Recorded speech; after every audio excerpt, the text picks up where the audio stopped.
we are here at Hollywood Smoke in the city of Santa Monica. The gloves are off with Ray Boom Boom Mancini. I'm your co-host, Steve K9 Kim of UCN Live. And the star of the show, the pride of Youngstown, Ohio, former lightweight champion of the world, Ray Boom Boom Mancini. Ray, how you doing? All right, K9. That's new, Steve. It is. Somebody called you that, right? To give you that on Twitter or something? Everybody needs to have a good nickname. The K9. I love that. So love that. We are talking boxing again. Cigars provided by, yes, the Maloof brothers. Those guys. Ray, it's been a busy month since the last time we talked here. August 2nd, HBO Las Vegas from the Cosmopolitan Hotel. Welterweights in action. Brandon Bam Bam Rios with a 9th round disqualification victory over Diego Chaves. All right, who won this fight? Brandon Rios or Vic Draculich? Well, I was just going to say, I don't know why Vic Draculich waited so long to stop the fight. Meaning, they've been following each other right from the jump. Right from the get, they were doing it. So if that's the course of the fight, you know what it is, then let him do it. It was the ninth, I believe it was the 9th round, right? I mean, come on now, you only had a round to go, so let him do it. If you've been letting it go for 9 rounds. I think, let me tell you something.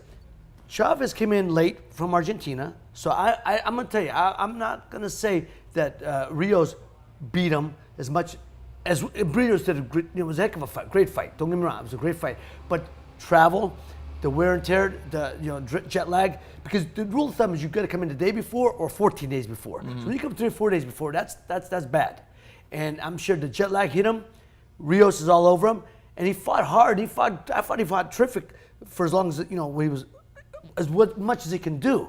But they were begging each other low, so let it go. Just let him finish the fight that way. Let's take a look at Draculich's performance. 3rd round, without a warning, he takes a point away from Chaves. That seemed awfully quick.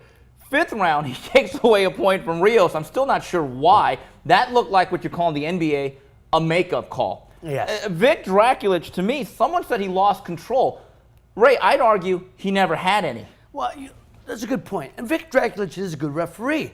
And he's known for his toughness, and he's known for his no-nonsense in the ring.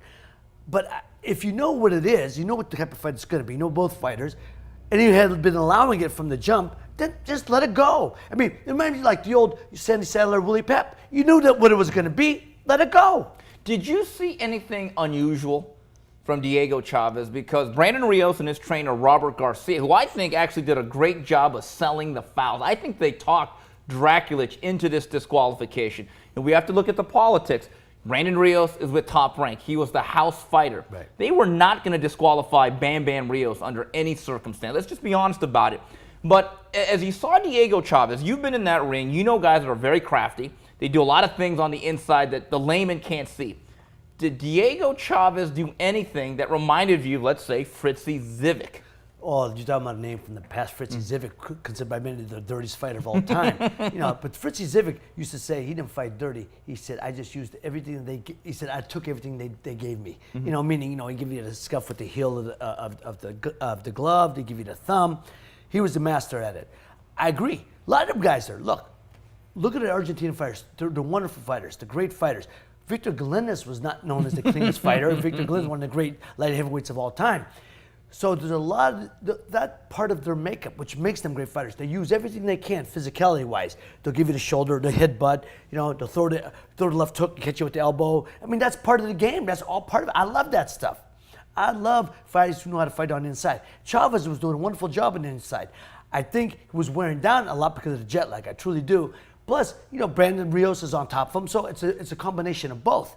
I thought Rios was probably up at that time anyway, so it wasn't like you could make a big argument that Chavez was winning the fight because it was very close. Could have been, but it was close. But the point is, I thought Rios had a little edge, but the point being is let it go and let it finish. Ray, for the record, 2 of the 3 judges had Diego Chaves winning with just a few minutes to go. Now, with that being said, we're in the fight game. This is not a waltz. This is not chess.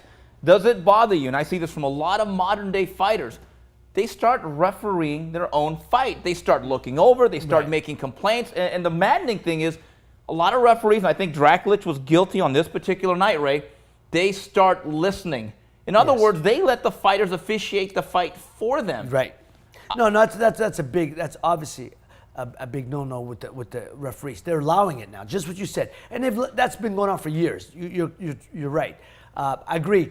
I think Brandon Rios was over there. He was complaining too much. Let your corner complain. No. Just do the fighting.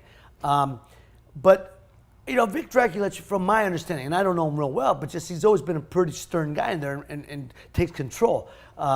This time I thought he lost control. I don't know if it's just because he got tired of all the fouling going on, but that's my point. It had been going on right from the jump. Let it go.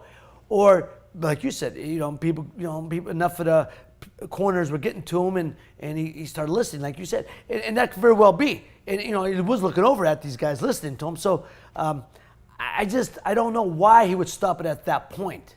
Let's get into the performance of Brandon Rios. Very strong, sturdy 35. He could wear people down. Had one fight at 140 against Mike Alvarado, got outboxed. Ray, I'll be blunt about it. Sitting there ringside looking at his body, which looked like a pile of mashed potatoes, he simply is not a welterweight. And I'll make an argument to one of your points. If there was an era where a guy like Rios had to weigh in the morning of a fight, I don't know how effective he would be. No, you're right. And that's a good question for a lot of fighters, how effective they would be if they had to weigh in the morning of. That's because a lot of these guys are fighting below what they should be fighting because they can, they sweat down and they get down because it's the night before, but then yet they have over 24 hours to replenish. When doctors will tell you, and nutritionists will tell you only need 6 to 8 hours to replenish. So I don't know. It's affected a lot of fighters.